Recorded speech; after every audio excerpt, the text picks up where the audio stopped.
या तो उसको वर्ब के साथ एक्सप्लेन करेंगे, या तो उसको एडजेक्टिव के साथ एक्सप्लेन करेंगे, या डिफरेंट डिफरेंट वर्ड्स के साथ ही एक्सप्लेन करेंगे ना। नाउन अकेला क्या लहराएगा? नहीं, लहराएगा तो नहीं ना, उसे तो पूरा का पूरा सेंटेंस बनाना है, पूरा का पूरा स्पीच बनाना है। तो वो कह रहा है कि जब नाउन में हम वर्ब बनाकर सेंटेंस का स्पीच तैयार करते हैं तो हम इस वर्ब का सिंगुलर फॉर्म लेते हैं।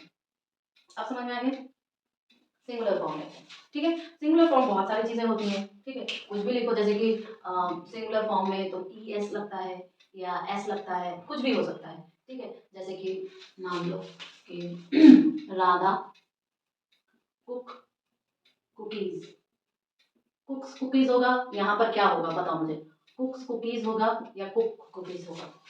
बेक्स जो होता है वो उसका सिंगुलर फॉर्म होता है, सिंगुलर वर्ब होता है, ठीक है, सिंगुलर वर्ब होता है। और बेक जो होता है प्लूरल वर्ब होता है। तो प्रॉपर नाउन है, प्रॉपर नाउन को हमें सेंटेंस बनाना है तो कुछ तो सेंटेंस चाहिए हमें। कुकीज भी हो गया, क्या कॉमन नाउन हो गया, क्योंकि कुकीज तो कुछ भी हो सकता है, ठीक है। लेकिन बेक क्या है? बेक एक काम है, क्रिया है, एक वर्ब है। तो वर्ब का हमेशा हम क्या यूज करेंगे? सिंगुलर फॉर्म यूज करेंगे। क्लियर है? एक और एग्जांपल देख लो, सन राइजेस, ठीक है, सन राइजेस, हाँ ऑब्वियसली सनराइज करता ही है कुछ तो। सन क्या है? प्रॉपर नाउन है, ठीक है। सन क्यों सन का नाम है? क्योंकि सन एक तरह का स्टार है, स्टार का ही नाम सन है, तो सन क्या हो गया? प्रॉपर नाउन हो गया। और वो राइज कर रहा है तो राइजेस हो गया। तो ये सारे तुम लोग के एग्जाम में क्या आते हैं? अटरम बटरम सारे शब्द दे देंगे, ठीक है। या क्या दे देगा? सन करके लैंड दे देगा, राइज रोज, ये सब अनबन 4 ऑप्शन दे देगा, ठीक है। तो उसमें से तुम्हें पता है कि हम फर्स्ट फॉर्म यूज करेंगे, सिंगुलर वर्ब यूज करेंगे। तुम 1 सेकंड का, ये सारे जो क्वेश्चंस होते हैं ना, 2-2 सेकंड के क्वेश्चंस होते हैं। कैन यू इमेजिन अगर तुम्हारे पास 5 में से 4 इंग्लिश के 2 सेकंड के क्वेश्चंस हो जाए तो तुम्हारा टाइम कितना बच जाएगा फिजिक्स के क्वेश्चन सॉल्व करने में? अरे सॉरी, तुम्हारे जो फिजिक्स जनरल साइंस का जो क्वेश्चन पेपर आता है उसमें जनरल साइंस भी तो आता है ना फर्स्ट पेपर में, तो जनरल साइंस के क्वेश्चन सॉल्व करेंगे। और जनरल साइंस का क्वेश्चन एक आया था तो दूसरा नाउन जो हम लोग पढ़ेंगे वो है common noun. Common noun, common noun यानी कि जो चीजें कॉमन होती हैं, ठीक है। तो ये नेम, ये नाउन है तो यानी कि नेमिंग वर्ड तो होगा, नेमिंग वर्ड तो होगा,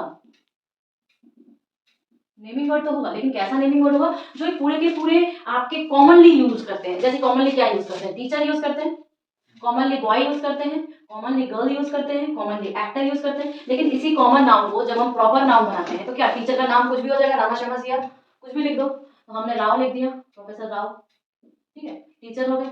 बॉय का लिख दिया तो मनीष लिख दिया, सीता मनीष लिख दिया, या कुछ भी लिख दो, स्वरूप भी लिख दो, ठीक है। गर्ल का नाम लिखो, गर्ल का नाम कुछ भी लिख दो, सीता लिख दो, रीता लिख दो। एक्टर कोई भी एक्टर लिख दो, ठीक है, मनोज बाजपेयी लिख दो।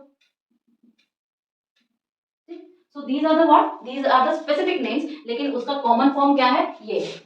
तो अगर आपको बोला जाए कि कॉमन नाउन से भरिए या इन हमारे पास स्पेसिफिक नाउन्स हैं और इन स्पेसिफिक नाउन्स के को हम कॉमन नाउन में भरना है, तो ऑप्शन सेलेक्ट करिए। बहुत बेसिक सा आता है, कोई बेसिक से एग्जाम में आएगा इस टाइप का क्वेश्चन, बट जो हम लोग का आएगा वो पूरा स्पीच को करेक्ट करने वाला है। एनीहाउ, तो इसका रूल नंबर 1 क्या है कि हम हमेशा इसमें इनडेफिनेट आर्टिकल का प्रयोग करते हैं। इनडेफिनेट आर्टिकल, अब इनडेफिनेट आर्टिकल हमारे पास कौन है? ए और एन है। एन का किसके साथ प्रयोग करेंगे? वॉवेल्स के साथ। वॉवेल्स कौन कौन से? ए, ई, आई, ओ, यू, और ये नॉर्मल जितने डेफिनेट। तो हम क्या लिख सकते हैं कि सिंगुलर कॉमन नाउन, रूल क्या होता है? एक्चुअली रूल लिखिए, रूल होता है singular common noun, singular common noun, ठीक है। इस सिंगुलर कॉमन नाउन के साथ हमेशा इनडेफिनेट आर्टिकल यूज होगा, ठीक है, इनडेफिनेट आर्टिकल यूज होगा। अब एग्जांपल सोचिए क्या हो सकता है इसका, एक एग्जांपल दीजिए। अगर मैं ये कहूं कि I am a student, example 1, I am a student. Student क्या हो गया? एक पूरे के पूरे उसको बोल रहा है, कॉमनली बोला, स्टूडेंट का नाम कुछ भी हो सकता है, किसी भी क्लास का स्टूडेंट हो सकता है, तो ये क्या हो गया? कॉमन नाम हो गया, ठीक है। लेकिन ये क्या हो गया? इंडेफिनिट आर्टिकल हो गया। क्लियर है ना? ये चीज क्लियर है? अब एक और एग्जांपल देख लो, एक और एग्जांपल देखते हैं। I have a house, I have a house. तो इस आई हैव अ हाउस को कैसे लिख सकते हैं? ये क्या है? ये तुम्हारा इंडेफिनिट आर्टिकल हो गया, और हाउस क्या है? हाउस तुम्हारा एक कॉमन सा नाम हो गया।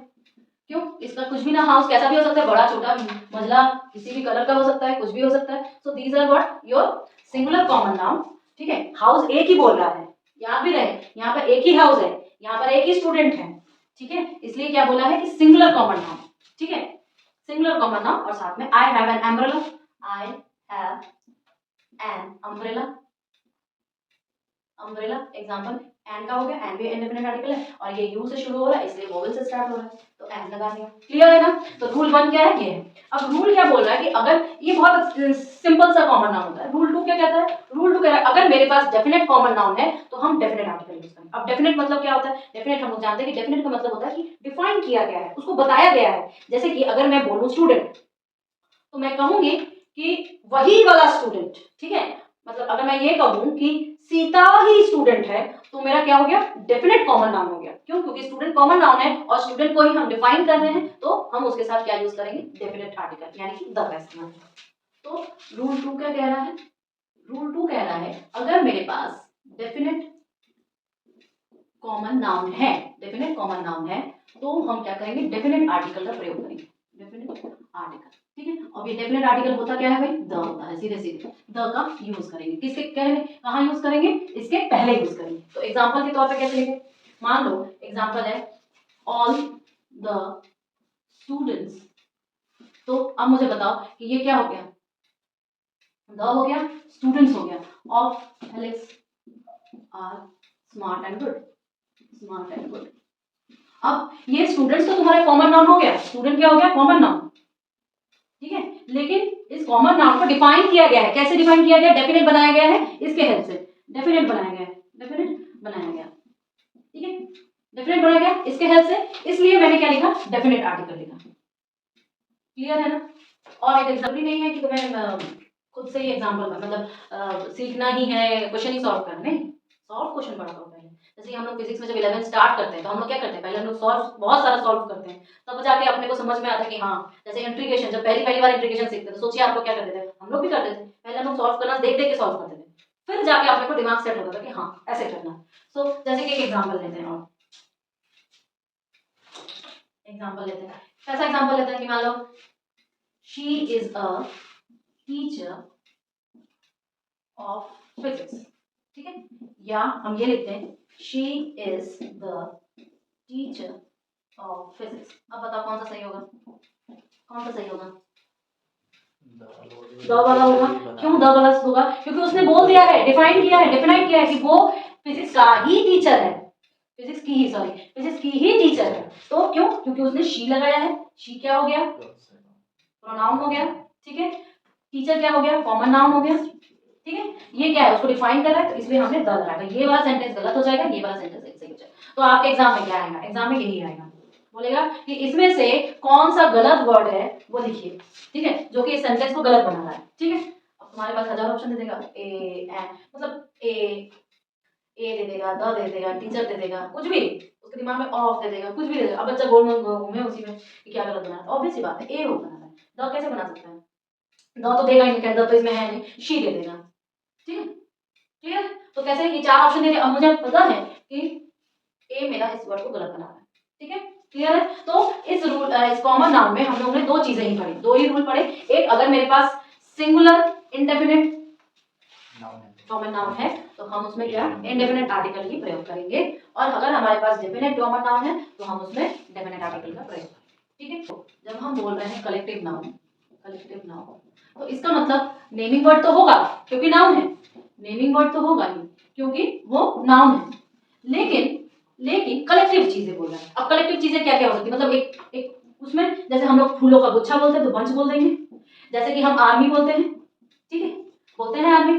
जैसे कि हम लोग आप किसी ग्रुप को बोलते हैं, स्टूडेंट्स के ग्रुप को बोल दिया, तो ये सारी चीजें क्या है? कलेक्टिव वे में एक दूसरे को दिखा रही है। तो वो जितने भी नेमिंग वर्ड्स होंगे जो कि आपके कलेक्टिव वे को दिखाएंगे तो हम उसे क्या कहेंगे? Collective noun. अब जैसे कि एग्जांपल ले लो, आवर टीम इज बेस्ट, ठीक? तो टीम क्या हो गया? आपका कलेक्टिव नाउन, ठीक? जिसमें भी आपका कलेक्टिवनेस को शो कर रहा है वो आपकी, अब कलेक्टिव नाउन में आपकी फैमिली भी आ सकती है, माय फैमिली इज सुपर्ब, ये भी कह सकते हैं। तो ये क्या हो गया? आपके कलेक्टिव नाउन्स हो गए। अब कलेक्टिव नाउन्स में रूल क्या लगते हैं बताइए? इसमें भी सिंगुलर होगा, ठीक है? इसमें भी क्या है? आपके सिंगुलर वर्ब पे रूल है। जैसे कि जब भी हम किसी कलेक्टिव नाउन को यूज करेंगे उसके साथ हमेशा सिंगुलर वर्ब लगाएंगे। सिंगुलर वर्ब भी हम लोगों ने देखा, या तो ईएस लगता है, या तो ईएस लगता है, क्लियर? या तो फिर एस लगता है, क्लियर? तो अब आप बोलिए कि जैसे कि मान लो कि जैसे मान लो कि स्टाफ, स्टाफ कैसा है, एक कलेक्टिव नाउन है, कलेक्टिव नाउन है। अब इससे अगर कोई सेंटेंस बनाए तो क्या बनाएंगे, मान लो कि मेरा स्टाफ जो है कड़ी मेहनत करता है उसके गोल्स को पाने के लिए, ठीक है, तो my staff meets the customer, customer our staff, our staff meets the customer, ठीक है, हो गया। तो हमने मीट्स क्या लगाया, सिंगुलर वर्ब लगाया। स्टाफ क्या है, नहीं कलेक्टिव नाउन है, ठीक है, बस इसका यही रूल है। इसके बाद कौन सा नाउन है, बस रूल क्या है, रूल मैं लिख दूं एक बार कि कलेक्टिव नाउन जब रहेगा, कलेक्टिव नाउन के साथ तुम्हारे पास क्या यूज करना है, सिंगुलर वर्ब यूज करना है, सिंगुलर वर्ब, ठीक है। कलेक्टिव नाउन के साथ कैसा वर्ब यूज करना है, सिंगुलर वर्ब यूज करना है। आई थिंक चौथे नंबर का वर्ब होगा ये, एब्स्ट्रैक्ट नाउन, इसे हम क्या कहते हैं, भाववाचक। अब ऐसे नाउन तो है, इसका मतलब ये नेमिंग बॉडी होगा, लेकिन इस किसका नेम तो बता सकता है, या तो किसी की क्वालिटी बता सकता है। क्वालिटी क्या क्या हो जाएगी, वो ईमानदार है, ऑनेस्ट है, ऑनेस्टी, ऑनेस्टी किसी की क्वालिटी हो गई, ठीक है, या फिर सिंसियरिटी किसी की क्वालिटी हो गई, ठीक है, या आप बता सकते हो ब्रेवरी, ब्रेवरी किसी की क्वालिटी हो गई। अब मेट यानी कि उसकी किस्मत, तो किसी की किस्मत होती है कि वो यंग दिखता है, यूथ, किसी की किस्मत होती है कि वो पॉवर्टी स्ट्राइकन है, ठीक है, ओके। इमोशंस, इमोशंस के नाम दे सकते हैं, सैडनेस, हैप्पीनेस, ये सारे क्या है, इमोशंस हैं, ठीक है। तो these are what your emotions. अब एक्शंस, एक्शंस भी भाववाचक संज्ञा में आते हैं या आपके एब्स्ट्रैक्ट नाउन में आते हैं। एक्शंस कैसे, एक्शंस के नेम क्या क्या हैं, लाफ, हंसना, क्राई, ठीक है, हैप्पी, ये सारे क्या है, आपके एक्शंस हैं, लेकिन वो कैसे एक्शंस हैं, एब्स्ट्रैक्ट नाउन के एक्शंस हैं। मतलब क्या कि वो नेम कर रहा है लेकिन खुशी वाला, खुशी है, या आपके पास दुख वाला है, तो ये सारे जो आपके सारे भावों को प्रकट कर रहा है, ये सारे आपके एब्स्ट्रैक्ट नाउन को डिस्क्राइब कर रहा है। तो example, we respect his honesty, honesty यानी कि ऑनेस्टी क्या हो गई आपकी, एब्स्ट्रैक्ट नाउन, समझ में आया। अब ये क्या कह रहा है, यहाँ पे आर्टिकल का बताना है कि आपके इस एब्स्ट्रैक्ट नाउन के साथ हम किस तरह का आर्टिकल यूज करेंगे। तो कभी सुना है अ पावर्टी, अ ऑनेस्टी, ये सारे वर्ड्स कभी सुने नहीं है, तो होंगे भी बिकॉज दे आर रॉन्ग। तो हम क्या लिखेंगे कि जो एब्स्ट्रैक्ट नाउन है, एब्स्ट्रैक्ट नाउन है, उसके पहले हम कभी भी अ का यूज नहीं करते या एन का यूज नहीं करते। यानी कि कभी हम लोगों ने नहीं सुना है कि अ हैप्पीनेस, सुना है, नहीं सुना है ये, तो हम ये लिखेंगे रूल 1 कि एब्स्ट्रैक्ट नाउन के साथ, एब्स्ट्रैक्ट नाउन के साथ नेवर यूज ए और एन एज आर्टिकल, कभी भी हम लोग ए या एन आर्टिकल नहीं यूज करते हैं। तो एग्जांपल के तौर पे लिख दो, पीपल रेस्पेक्ट हिज ब्रेवरी, ये भी एब्स्ट्रैक्ट नाउन है और कहीं भी हमने किसी भी आर्टिकल ए एन का प्रयोग नहीं किया है, क्लियर है। लेकिन ए एन का प्रयोग नहीं किया है, लेकिन अगर कभी एब्स्ट्रैक्ट नाउन ये डिफाइन करते, डेफिनेट एब्स्ट्रैक्ट नाउन बना दें, ठीक है, तो हम डेफिनेट आर्टिकल का प्रयोग करेंगे। मतलब कि हम रूल 2 ये कह रहे हैं कि अगर कभी definite article, definite abstract noun बना दें, एब्स्ट्रैक्ट नाउन बना दें, अगर किसी सेंटेंस में डेफिनेट एब्स्ट्रैक्ट नाउन बना दे तो हम डेफिनेट आर्टिकल, डेफिनेट आर्टिकल क्या है, डेफिनेट आर्टिकल हमारा द है, ठीक है, इस द का यूज करेंगे। बस यही दो मेन है इसके, क्लियर है। अब एग्जांपल सोच लो, डेफिनेट कर रहे हैं, कुछ भी कर दो, जैसे कि I like the voice of Shreya Ghoshal. अगर मैं ऐसे कहूँ तो देखो, क्यों, क्योंकि हमें डेफिनेटली बोला कि मुझे वॉइस श्रेया घोषाल की ही अच्छी लगती है और किसी की अच्छी ही नहीं लगती है, तो मैंने डेफिनेट कर दिया, डेफिनेट कर दिया तो मैंने डेफिनेट आर्टिकल द का प्रयोग कर दिया, क्लियर। एक और एग्जांपल देते हैं, जैसे कि मान लो म्यूजिक के ऊपर चले जाओ, I like the music of A R Rahman, I like the music of A R Rahman, ठीक है, तो म्यूजिक हो गया, एब्स्ट्रैक्ट नाउन, द हो गया डेफिनेट आर्टिकल। क्लियर है, कोई दिक्कत नहीं ना? तो हमने किसको खत्म किया?